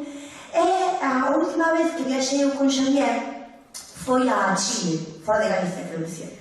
Foi a Chile. Era unha especie de congreso onde había a parte de literatura e a parte de narración oral. E iba a parte de literatura e iba por narración oral. E eu non paraba de decir na parte de literatura que estaba eu ali, que eu escribía, e na parte de narración oral eu non parei hasta que Xavier contou un conto. E que foi o primeiro conto que eu lle escoitei. E tamén foi o verdadeiro conto que eu lle escoitei. Que este conto que vos quero lembrar eu a vos. Cando estaba vendo a Xavier contar, hoxe preguntaronme pola mañá que tiña Xavier a hora de contar. Non me falei do que falastes vos. Falei da voz, de feito os dous forzándome moito por ter unha voz así gastada, non paro de falar para iso. Falaba a mirada de Xavier, pero despois, cando xa dixen todo iso, eu pensei, porque eu primeiro falo e despois penso, dixen non era só iso, non era só a voz, non era a mirada, que tamén, non era esa presencia, esa seriedade e ao mesmo tempo o sentido do humor que tiña Xavier, que xa se mencionou aquí. Non, ainda que parece contradictorio, eran os silencios, eran as palabras que sabía escoller tamén, pero tamén as pausas, tamén os silencios, tamén iso era como Xavier nos alumiñara o corazón. Entón, o meu papel hoxe aquí é alumiñarnos un poquinho o corazón, lembrándovos este conto que contaba Xavier. E que seguro non vos vexo, pero seguro que moitas veces diréis ese. E que eu reconstruí, costoume, xa vos direi despois, tiven axuda, menos mal, porque eu teño boa memoria, pero bueno, teño lagoas tamén. Non sei se vos lembrades que ele contaba a primeira vez que foi só a San Andrés de Teixido. E ele contaba que xa fora antes, con amigos, pero a primeira vez que foi el só, el quería ir por este respeto que tiña el pola cultura, pola nosa cultura, polas nosas tradicións, e quería facer as cousas ben como se facían, en peregrinaxe. Ala foi, colleu o coche de liña Cedeira, non sei se viviste esta experiencia maravillosa, eu son de Maliños, de Fene, e eu pensaba que Cedeira estaba alá, pero alá, hasta que se hacía o carné e dixe, está aquí. Pero claro, o coche de liña ten esa capacidade de estar perder o tempo e o espacio, non as referencias. Entón, claro, xa non a peregrinaxe chegar a Cedeira, el baixou en Cedeira, fixo o aprovisionamento, porque logo había que ir ata San Andrés, que non sei se vos situades, pero... E eran outros tempos, estaba todo, o camiño estaba bravo. E foi, como me imagino que iría Xavier, non? Coa súa calma, ela foi subindo, tempo tiña, se veía que iba a coller a noite, así que cando anoiteceu, desviuse do camiño e foi para os Cantís, a ver como batía o mar contra as rochas, e fixo o que máis lle gustaba facer, que era estar. E, ollo, parece unha obviedade, pero non é fácil estar. E ele estaba ali nos Cantís, cando tivo o sono dormiu, acordou ben, descansado, volveu ao camiño, e ali puxo un milladoiro, unha pedra, un croio que cargaba no peto, e puxo, segundo di el, cun pensamento xeneroso. Que isto é o que hai que decirlle moitos peregrinos que van a Compostela, a decir, bueno, está ben, que vayan a Compostela, non a San Andrés, que creo que non sei que está aí, pero os milladoiros, que eles non saben que os milladoiros son esas torres de pedras que eles fan, cando deixas un croio, estaría ben que deixases tamén un pensamento xeneroso. Xavier, xeneroso como era, deixou ali ese pensamento e seguiu o camiño. E aí pasoulle un incidente que lembraredes. Diante dele había unha familia con 2 nenos e os nenos estaban lanzando pedras ao lagarto. Aquí non fa falta explicar que iso está moi mal en San Andrés de Teixido. Así que Xavier chamou a atención aos nenos e os pais foron aí, como dicía el, na defensa dos seus cachorros, e mentre eles debatían, o lagarto escapou, que era o que Xavier quería.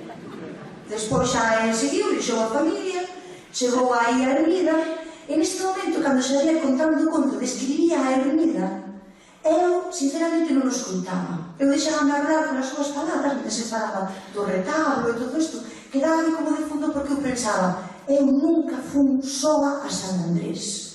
Fun como a xente, pero eu soa non. E sempre pensaba cando el narraba, e como eu narrando este conto varios anos, cada ano decía, este ano tampouco fun. Este ano tampouco fun. E cando contou un che, dixe, pois ainda non fun. E agora que contou, digo, ainda non fun. Non fun soa, como outras veces. E acababa a descripción da vida e logo decía que saiu a facer o que se fai en San Andrés, que está ben lembrado. Botou as faragullas aí de pan na fonte, as faragullas abollaron, iso é que o santo iba a cumprir o que lle pedira, que nunca dicía o que era. Despois cubriu unha barbiña na Mendoeiro con unhas tunas que tiña por aí, fixo todo o que tiña que facer e volveu a ermida a estar. E unha das maneiras que tiña Xavier de estar é aprender un pitillo. E eu cando ele contaba, mesmo o que influiu en min xa que eu empecé a fumar para estar. Porque eu estar así sen nada non me daba xeito, non? Entón, con cigarro xa estabas de outro xeito, non? Pero claro, eu, a minha maneira de estar co cigarro era tosendo. E dixe, todo o romanticismo mal. Entón, dixei de estar co cigarro, e ainda non aprendí a estar como estaría ele, que estaba ali no balao. Segundo contei, abanando as pernas, porque ainda era un novo, e vino como subía do camiño da fonte unha rapaza preciosa. Unha rapaza con vestido longo que chegaba hasta os pés. Chegou toda ela encaranada con flores silvestres que estaba collendo, o cabelo castaño claro, os ollos verdes. E a rapaza chegouse a ele, saudou e quedou conversando co Xavier. Vos se coñecedes a Xavier imaginando a miradiña pillabana que puña cando estaba falando da rapaza que estaba ao seu lado e que lle preguntaba de onde era e ela sempre lle dicía de lonxe. E aí non lle extrañaba, porque estando en San Andrés de Teixido, que tamén se chama San Andrés de lonxe, era lóxico que a rapaza fose de lonxe. E chegou un momento no que a rapaza lle colleu o cigarro que ele tiña, abriu-lle a man, puxolle cinza do cigarro na man, pechoulle a man entre as súas e dixolle, non abras ata que non me vexas. E a rapaza comezou a marchar. E aí Xavier quedou mirando como ia, como nun soño, e cando acordou e abriu a man, viu que nela tiña unha flor, a flor dun fiuncho bravo que hai por ali por esas terras. E contaba sempre Xavier, neste momento, sacaba a flor que era un momento especial, un momento máxico, se vos lembrades. Sacaba a flor que decía que a levaba agardando máis de 30 anos, que agardaron as páxinas do libro que levaba naquela e que a seguía agardando, porque tiña o convencimento de que en algún momento, neste mundo ou noutro, atoparía a rapaza. E ella mosaría a flor, e sería como un sinal entre eles. E eu, cando lembraba esta historia, e lle preguntei a Ángeles Roca, que me fixo un pouco de memoria, e gracias a María Jesús, que me completou. Isto era na primavera.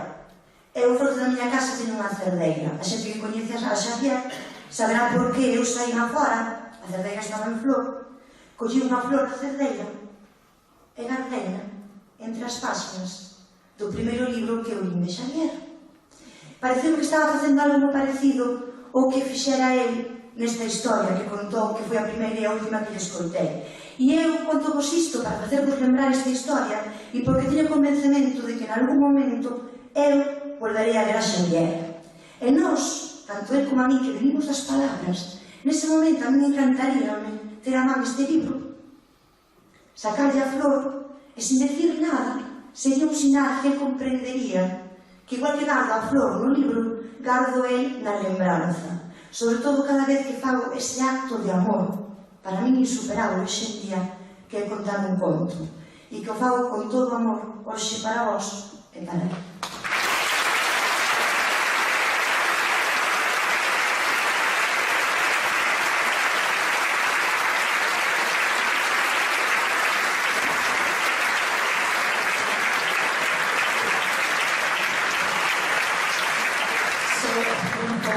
Só un pouco de música podería rubricar esta homenaxe de agarismo e recoñecemento, Xavier.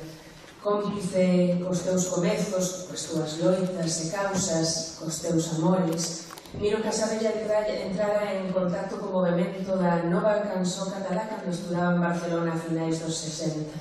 Xunto a eles debutou para axiña integrarse no grupo Voces Ceibes. Hoxe constitúe o seu último membro nativo, tanto en canto segue a ofrecer os seus propios concertos acompañado da guitarra, a arpa ou a zanfona. Poño o ramo musical a este conto, o manocine que amabas, cando a páxina dos créditos Miro Casabella.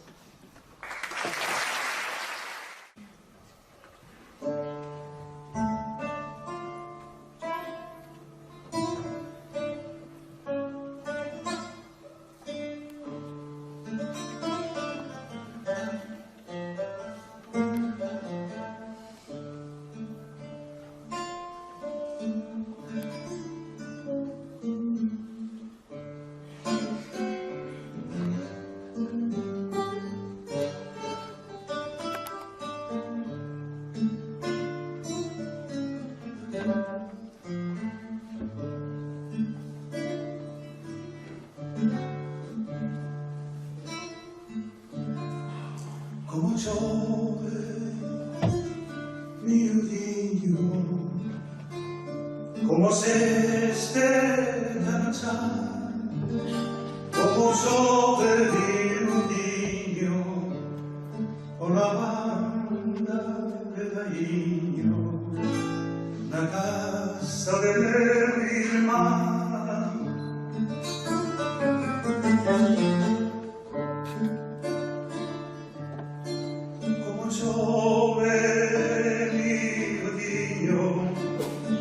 Como mio niño chove por la banda de Dainho, por la banda de Dainho, por la banda del destroyer.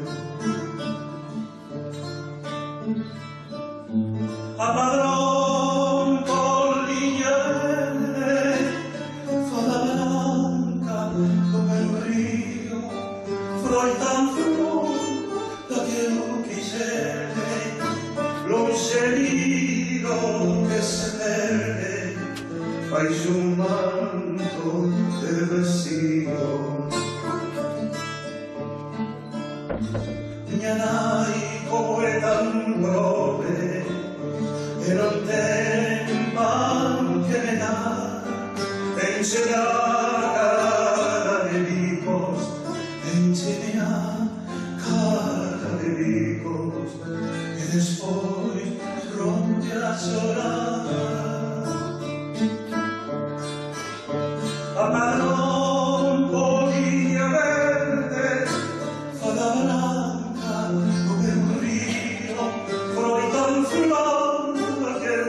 serve, non c'è Dio che se perde, fai sul manto del vestito.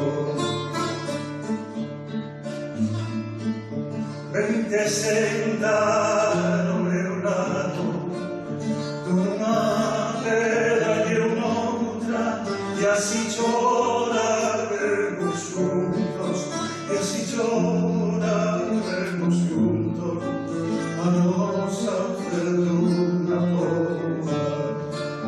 A padrón por viña verde, falanca come un río, fai tan fermata che un pisterde, non c'è Dio che se perde, fai sul manto del vestito.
Las noites d'invernia dibuja a sua agonia un velho en una paz. O meu país de grande malos días agarda novos días marchando devagar. Con las formas y andanzas nacemos una esperanza no por ti. De una foglia en un vento adentro el desalento o meu país.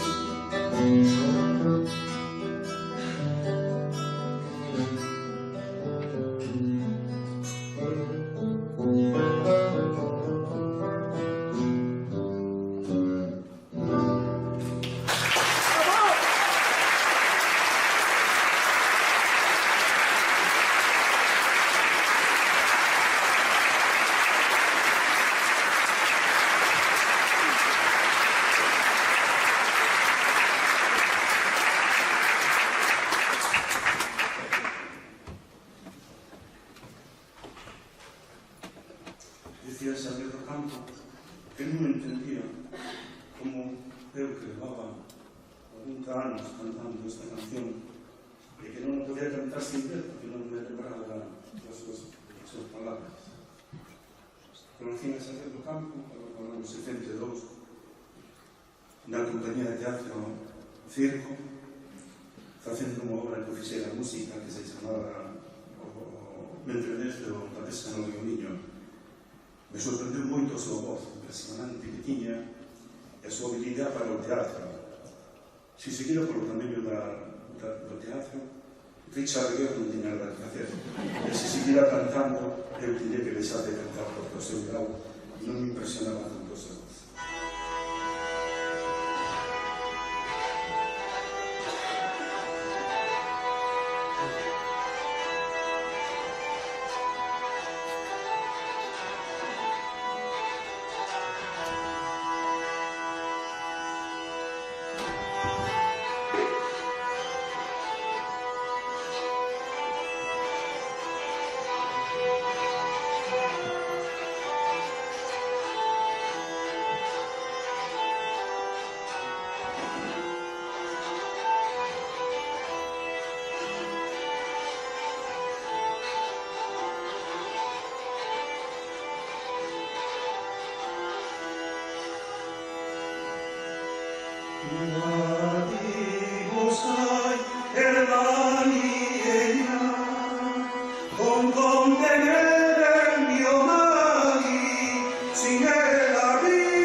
Era por a media mañá do día de noite boa. A miña nai e a miña irmá estiveran a amasar para que esa noite houvese na mesa pan fresco, unha bola de liscos e unha torta de ovo en azúcar. Eu axudaba a meu pai, que preparaba a leña para arroxar o forno. E cando vez sentábamos un banco baixo que ali había, e o meu pai contaba unha historia ou algún conto. Facíamos mirarme, con vista posta na boca do forno, onde ardía a leña con alegría, unha marfallada de lapas vermellas e amarelas, e canta elas unha música de estaliños que parecían compasarse cos movimentos do lume. E os contos, non sei como facía, sempre remataba no momento xusto de meter outra galera de toxo que llevaba as cores e animaba a orquestra a facer un forno de chispeos. O lugar onde estaba o forno accedíase por dúas portas, unha que daba á cociña da casa e outra que comunicaba co exterior, non moi lonxe do camiño público. Foi nesta onde, no medio dunha historia, oímos uns petos antes de que se entrevise e un rostro apenas asomado dixese: "Dou grazas". "Adeus desexadas", respondeu o meu pai, abrindo a porta sen levantarse. No baño había un home que teria aproximadamente a mesma idade que meu pai tiña daquela e que levaba unha maleta na mano. Ergueuse o meu pai e achegouse a ele, mentres me dicía que botase outra galera ao lume. Esta responsabilidade fixo-me tanta ilusión que non escoitei o que falaba. O home foise e meu pai pechou a porta, por onde entraron un refacho xélido que nos fixo rezar o proceder da tarea que estábamos a facer. O meu pai empurrou ben dentro da vela que as minhas escasas forzas infantis non foran incapaces de introducir plenamente, mentres me explicaba que se trataba dun dos muitos pobres que con frecuencia se achegaban a pedir esmola. Por iso, lle indicaba que alograse a casa para que a miña mãe o atendese pola porta principal. Ao cabo do maneco, o meu pai achegouse á boca do forno e mirouse no interior, como facía sempre, preparando de unha forma especial en toda a obra. Ben, isto xa está, dixo. Esperamos que se consuma completamente esta leña e a limpar. Vai dicir que as mulleres. Na cociña estaba o home da maleta que deixara contra a parede. Falaba con a miña nai, que lle dicía que quedara a xantar. E o recado regresei con ele. Quería facelo a tempo de contemplar algo que, ainda visto dúcias de veces na miña vida, era o que máis me gustaba daquele traballo, case cerimónia de arroxar o forno. Cando, despois de limpo de todo o arrallo que quedara, meu pai pasaba por as súas superficies un vasallo de follas de loureiro verde e dentro se producía unha festa de luminarias e buxicas que voaban no medio do chispeo como nunca desde aquel tempo me foi dado contemplar na lengua.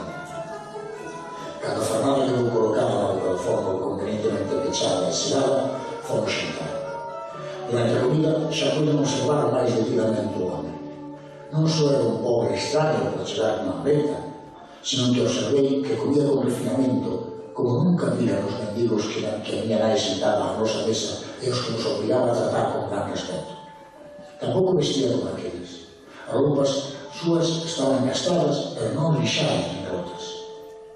Maior sorpresa veí cando se quina a miña nai dicir que aquel home, por a tarde, habería de arranxar a máquina de coser, pois parecía ser que, desde había o tempo, non lle andaba todo o ben que era de gustar, que lle rompía o fío e lle tiraba a puñada. Os outros pobres partían leña, limpaban o galiñeiro ou a pía de lavar que había de currar. Pouco despois de acabar de xantar, xa estábamos a miña nai, o home e eu no cuarto da costura. Sentou diante da máquina de coser e trazou uns camiños de pintadas no llanto. Sacaba, miraba con atención, entornando moitos ollos e volvía a lanzar a máquina a toda velocidade. Observaba de novo as costuras, manipulaba os axustes da máquina e volta a facer voar a agulla, marcando o mudo que explotea. Até entón, permanecera en silencio, pero de súpeto empezou a falar. Como se sentise obrigado a contar a súa historia, a justificar a súa situación actual. Un esfalar continuo de recordos e confidencias foi debullando un rosario de desgracias e desasosegos. Pasaba contas de tropezos, sonhos estragados e esperanzas esnaquizadas nun rezo triste e desesperanzado. Eu ia notando nos ollos da miña nai como se me encogía o corazón. O home narraba as súas penas nun río tormentoso de palabras, pero facía ao mesmo tempo un ton extraño, como se estivese a contar fatigas alías. non deixaba ninguna abertura ao arrepentimento de tan pequeno como parecía o espazo que permitía que ocupase a culpa. Só a resignación perante os camiños atrancados, a impotencia ante o desvarío ou a desilusión fronte aos amaneceres facíanos entender que nos estaba a falar da súa propia vida. Xa ven vostedes, dixo un ton que me recordou de un vendedor que mostra a totalidade da súa mercadería e con iso quere expresar que puxo todo o que ten ante a nosa vista. Entón, decatei que no cuarto da postura tamén se achaba a miña irmá e o meu pai. Os seus rostros puiden ver de novo todo aquel relato. Hoxe queda vostede a cear connosco, dixo a miña nai, erguéndose para sempre. Levamos os cheos da súa alma generosa e compasiva. Chegou a hora da cea de noite boa. Como cada ano, a mesa estaba posta con mantel de fio branco belamente bordado por as mans da miña nai antes de casar. Sobre ela os pratos de mellor baixera que había na casa que só se usaba en Nadal e nos días da festa do patrón. Pouco antes de sentarmos á mesa, o home pediu licenza para os jantares. Tomou a maleta e saiu do comedor para dirixirse ao cuarto da costura onde traballara toda a tarde. Regresou unha maquilla despois. Vestía un deslucido traxe negro no que se ia brillar o desgaste do pano en cobras e costas. Debaixo da chaqueta unha camisa emburrada e buxo branco se volvera amarelento. O colo unha gravata de lazo de veludo granate. Pero por encima da humildade do seu atavío apareceu revestido dunha dignidade inteira e limpa que non lle viramos a entón. Como se tivese dado un salto cara a algún lugar no que a súa biografía guardaba unha memorável imaxe de si mesmo e como ela se presentou perante de nós. O meu pai ergueuse do seu asento á cabeceira da mesa e cedeulle. Aceptou unha cousa máis natural do mundo. Unha vez que sentou, foi cando se obrou en todos os presentes unha transformación máxica. Ele chamaba a miña nai con nome daquela outra muller que fora súa. Dirixese a miña irmá e a min como os seus fillos de adiantar o tempo ou de afastar o lugar, que iso non o sei. Increíblemente todos aceptamos o papel que nos asignaba e seguíamos a conversa polos camiños que nos marcaba como se se tivese apoderado das nosas vontades. Respondíamos as súas preguntas con tal tino e coherencia que ele sempre quedara conforme, mesmo satisfeito. Lembra-se aquel día en que fomos a Lugo e na praza de Santo Domingo se estive a falar con un home ao que estaban a limpar os zapatos? Preguntou dirixindo-se a mí. Lembro, respondí, e tamén que o home me deu unha visita. Justamente, asentiu sorrindo feliz. E mirei para o meu pai, porque aquilo que o home dicía sucedera tal como eu o contaba. Aquel mes de outono, eu fora con meu pai á capital e na praza de San Domingos saudou a alguén a que non limpabotas lustraba os zapatos. E esa persona deu unha peseta. O meu pai non parecía sorprendido, só sorría. Continuou durante toda a cea aquela extraña representación, ainda que ninguén parecía tomar a portada. O home falaba e seguía adivinhando acontecementos que pasaran entre nós no pasado. E aí pasou a proponer plans de futuro para os que podía día con autoridade e que todos nos comprometíamos a cumprir. Ao final da cea, chegou o momento no cal o home se puxo de pé e comezou a sacar dos petos da súa chaqueta aros, caixinhas tocadas, cordóns con nós, balanchas de cartas. Entón empezou a facer para nós unha sesión de xogo de imaxe. Parece ser que ese era o oficio que se dedicaba. Ia por as feiras facendo funcións de imaxe. Asombramos a todos coa súa pericia durante un bo aneco e como último número esticou o brazo arrozándome apenas, pasou a man antes varella por detrás da miña orella. Cando o volveu poñer ante os ollos de todos nós, tiña nela unha extraña moeda que depositou na miña man. Fíxonos a todos unha ampla e formal reverencia e encamiñouse a saída. Aí virouse e dirixiuse a miña nai. A miña maxia está nas mans e a de mentira. A túa está no corazón e a verdadeira. E foise. Ningún dos presentes reaccionou inmediatamente. O pouco, erguémonos e corremos cara á porta exterior. Miramos ambos dous lados do camiño e xa non o vimos. Naquel momento abrí a miña man, aquel onde guardara a moeda, e xa non estaba ali. Meu Deus, xa miña nai, onde dormirá este homiño esta noite? Moitos anos despois, cando os meus pais xa morreran, na chácara vertical encontrei un home que facía xogos de mans para o público entre os que sorteaba unha botella de coñac, a peso a tira de 10 euros. Levaba un raído traxe negro e un lazo de veludo granate. Comprei todos os números.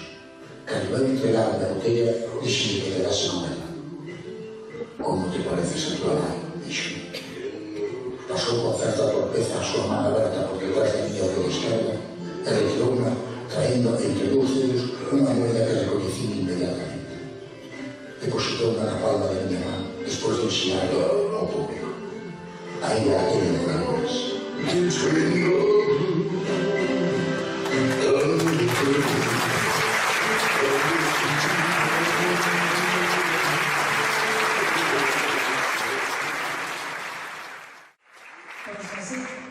O reflexo do teu relato sobre a auga como se fose un espello remata e non remata este conto que hoxe quixemos contarche, Xavier. Faremos como aos nenos e volverá a ilusionarnos contarcho unha e outra vez. Relatarche como nos fixeches mellores, canto nos aprendeches, de que inmorredoira maneira te seguimos a querer. Ficas en nos, seguiremos contando as túas historias, as túas altas empresas, a túa profunda humanidade, o riso que sempre nos tiñas como agasallo. Mira, todo este corro de xente que en lugar de se reunir para escoitar a túa palabra quixo esta tarde poñerse en roda para contarlo ela toda a un único home excepcional. Ali onde esteas, grazas por escoitar o noso acto de amor. Non xo deixaremos de contar. E mentres chamo a Cesario Sánchez Iglesias e a María Xosé Bravo para que agasallen a tua familia con este ramo de flores, dar todos as grazas a todos por facedes parte deste relato e moi boas noites.